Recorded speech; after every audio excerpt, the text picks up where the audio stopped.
Hello, everyone. Welcome to How We Work. I'm here at Work Human Live with a very special guest, Reshma Saujani, who just did a fabulous session with our very own Sarah Whitman. So, in case you don't know, let me tell you who Reshma is. Super accomplished. She is the CEO of Girls Who Code, founder of the Marshall Plan for Moms, the author of Brave, Not Perfect, and Pay Up, and the mother of 3, right? 2, but I have a dog baby, so you can still say 3. All right. 2 human babies and 1 dog baby, Reshma Saujani. Welcome to the show. Thanks for having me.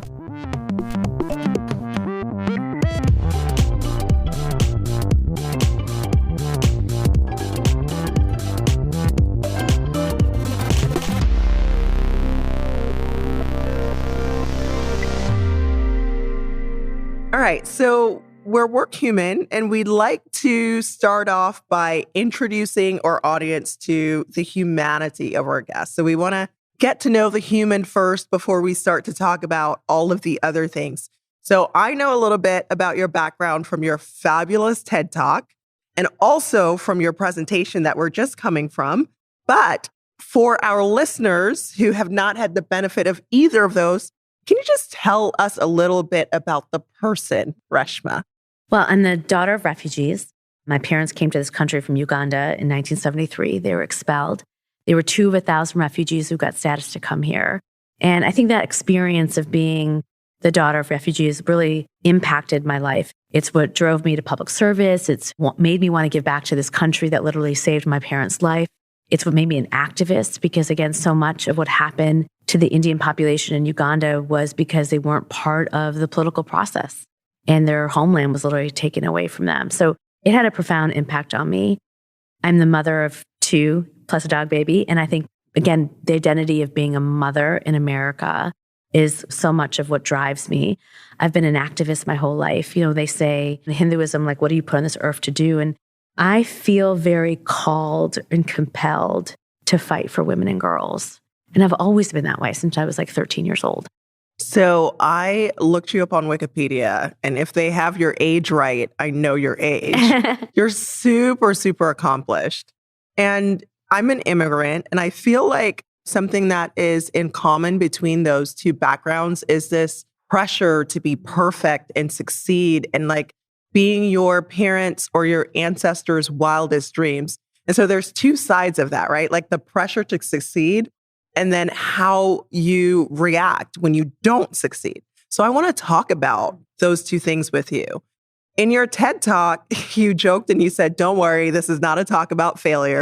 But then you do talk about a pretty big and visible failure and the impact that has had on you and how you approach things after that. Can you tell our listeners a little bit about that and maybe give them some advice about failure? I mean, look, I always wanted to be a public servant, and I thought I would do that by running for political office. And I finally found the courage to do it at age 33. And I naively thought like I could meet every voter, shake every hand, and I'd win because the person with the best ideas wins, right? And during my campaign, like I had gotten John Legend to do not just 1, but 2 concerts for me. I know. John's a dear friend. You know, I'd riled people up. I got them excited. We were on the front page of every paper. And I really, on election day, you know, when you sit at subway stations in New York City, everyone tells you they're voting for you, right? So I was like, I got this. And I got crushed. I mean, smoked. Like it wasn't even close. But what was so profound for me was like, this is the thing that I've wanted since I was a kid. Mm-hmm. This is the thing that I had thought that God had put me on this earth to do. And when it didn't work out for me, it should have broken me. You know, I think oftentimes, especially as daughters of immigrants, my parents were always telling me, be careful. Don't color outside the lines. Yes. Make yourself small. And I think that was coming from an instinctual, I understand this now as a parent, because they wanted to protect us. Yes. You know what I mean? Mm-hmm. From disappointment, from harm. And so in their minds, if you do something and you go for it and it fails, don't take risks because maybe you won't be able to recover. And so when I woke up the next day, again, devastated, crying, humiliated, all the things, I also still woke up intact. And what I mean by that, it was a revelation for me that like, maybe failure doesn't break you. Maybe it doesn't make you feel shame for the rest of your life. And so that was the beginning of having a very fundamentally different approach to life and to failure in particular. Whereas now it's like, for me, failure is a privilege. When I look at all these men that are running these companies, they've failed 1, 2, 3, 4 times. And the thing about failure is failure allows you to learn. I love Serena Williams. And Serena Williams sits at the edge of her ability and a coach who says, do it again, do it again, do it again.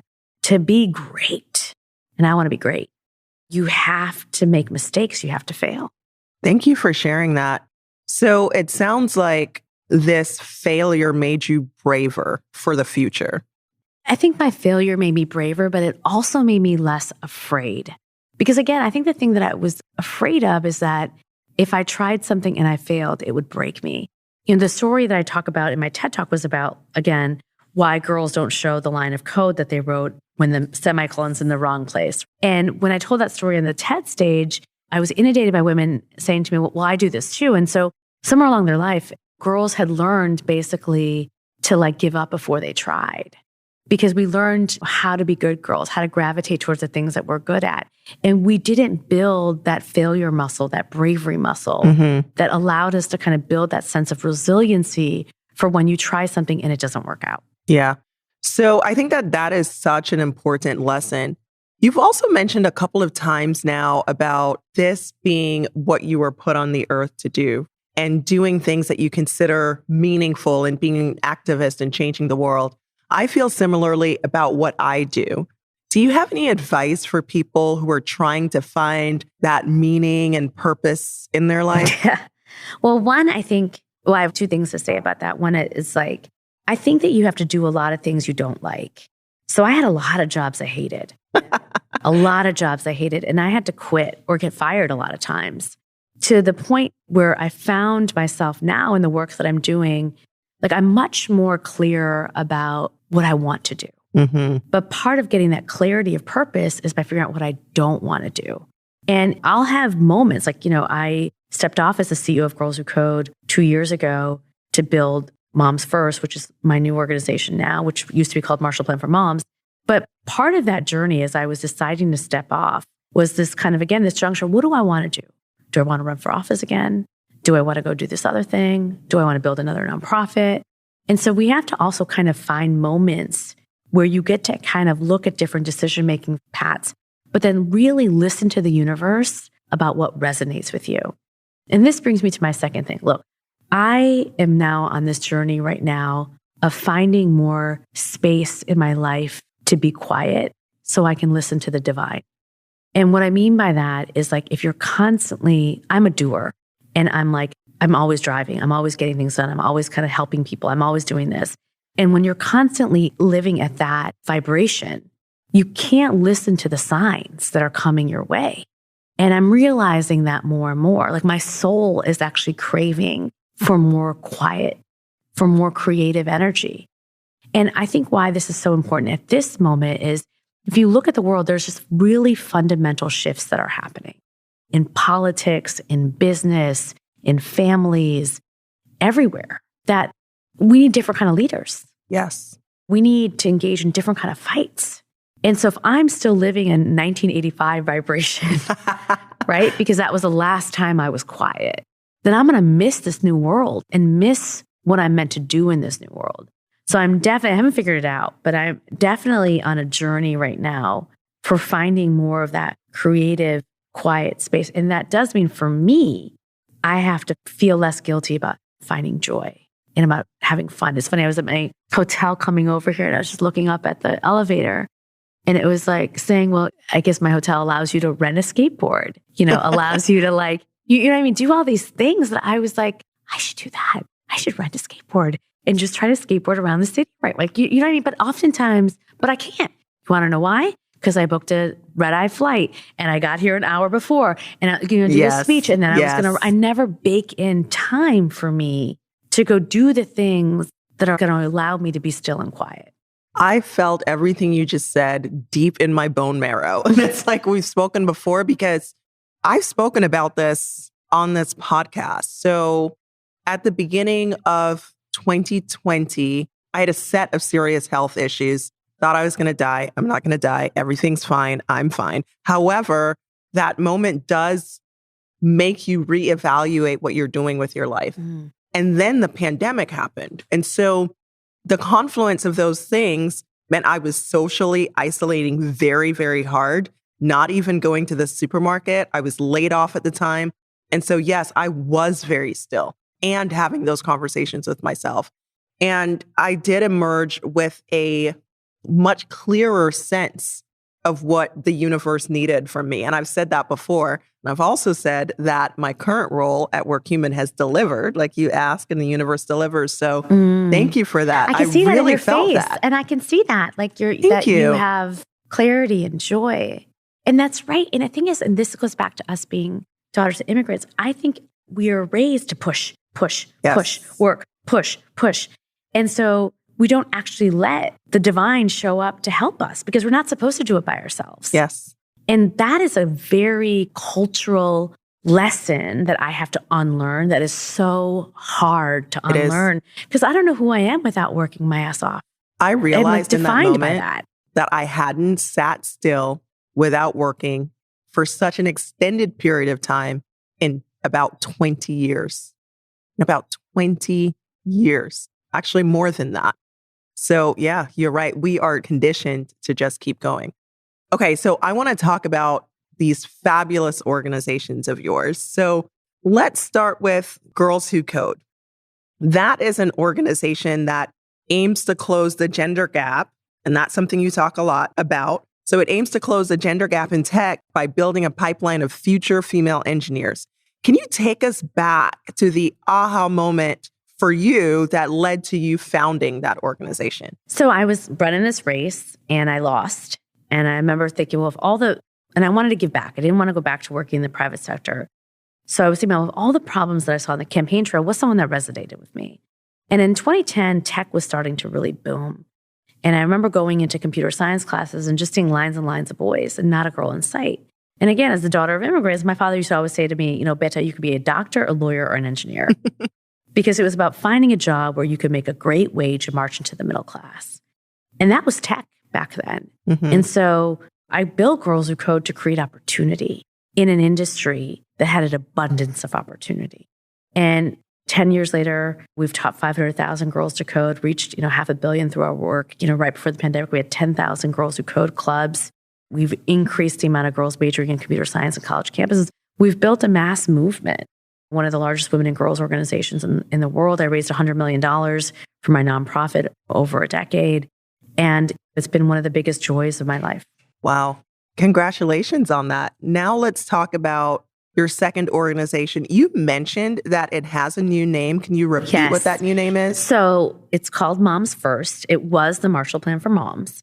And it really was built out of Girls Who Code in many ways because, again, as I talked about on stage today, so many of my students during the pandemic couldn't go on to major in computer science because their mothers were essential workers and they had to stay back and take care of their siblings. So the fact that we have a 2-generational cycle of poverty in our country because we haven't fixed the broken structure of care, right? 70% of Black women are both the single breadwinners and the single caretakers.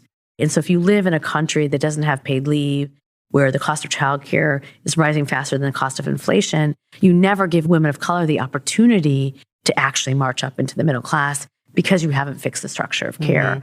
And so for me, Marshall Plan for Moms is a nonprofit that's working to get paid leave, affordable childcare, and pay equity in as many places and spaces by 2027, and really kind of through public and private partnerships and building, again, a movement, an army of moms in the workplace to really start making this kind of structural change that we need to see in the workplace.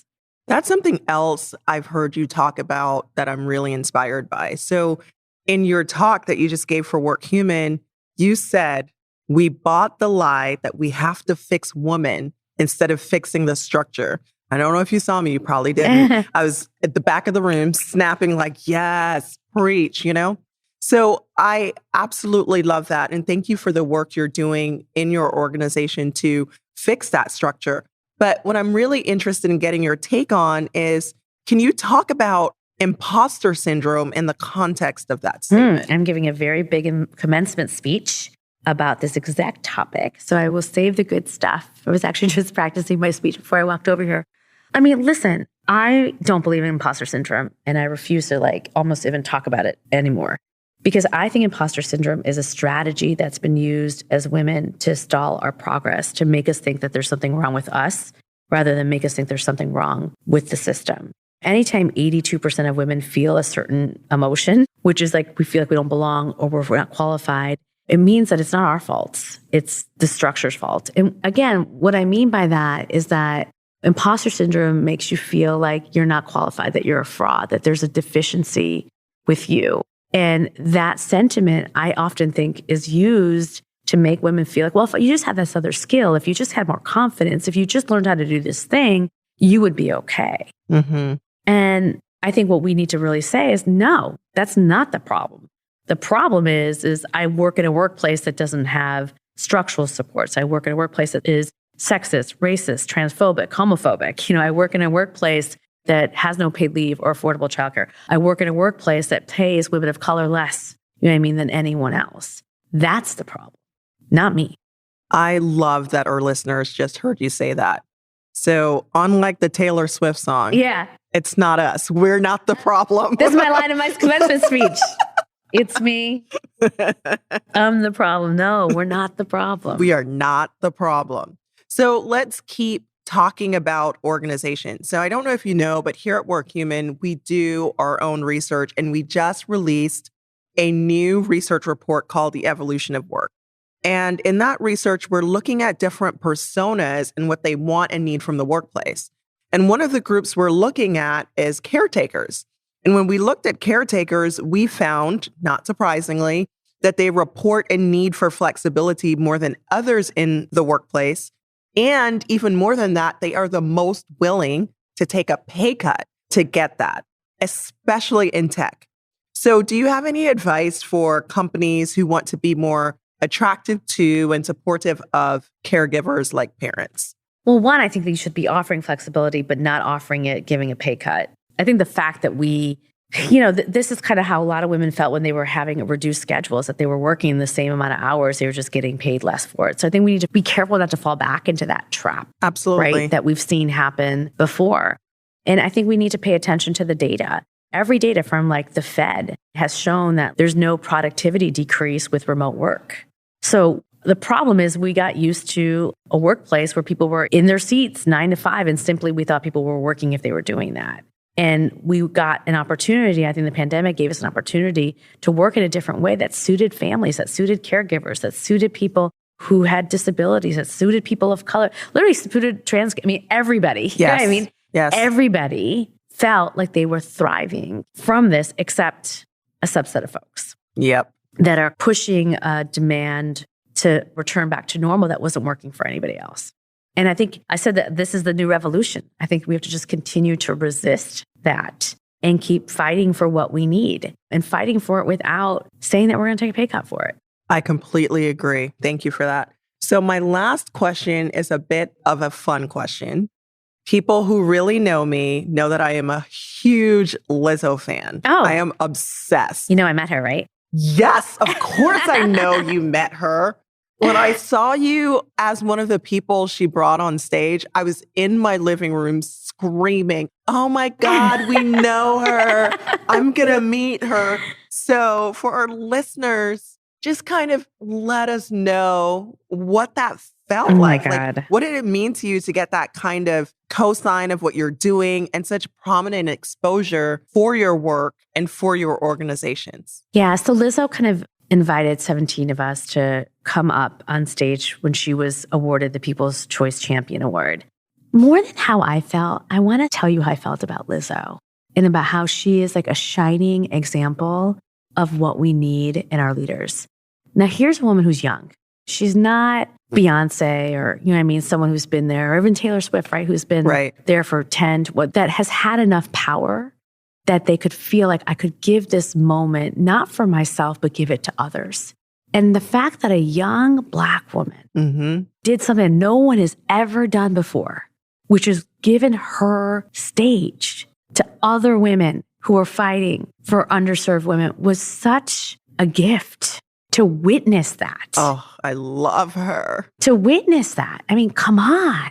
Like, and this is what I mean by how the world is changing and how this generation is so different in the way. Thankfully, because we need more Lizzos.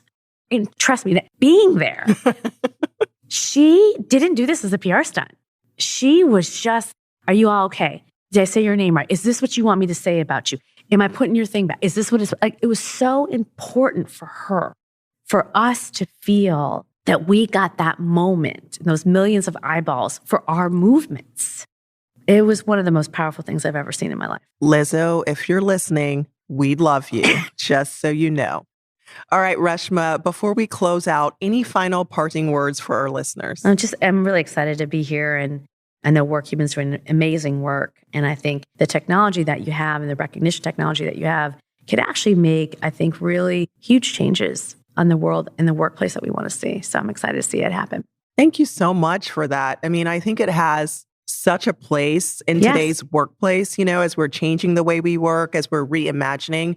I think the idea of using technology to connect each other at work is just brilliant, right? So the old HR technology used to help people do things, but it was not designed to make people feel things and to connect people and make people whose accomplishments would be otherwise invisible, visible. There's so much potential. So thank you for that shout out. And thank you so much for being here with us. This was really a treat and a pleasure. Thank you for having me. Thank you.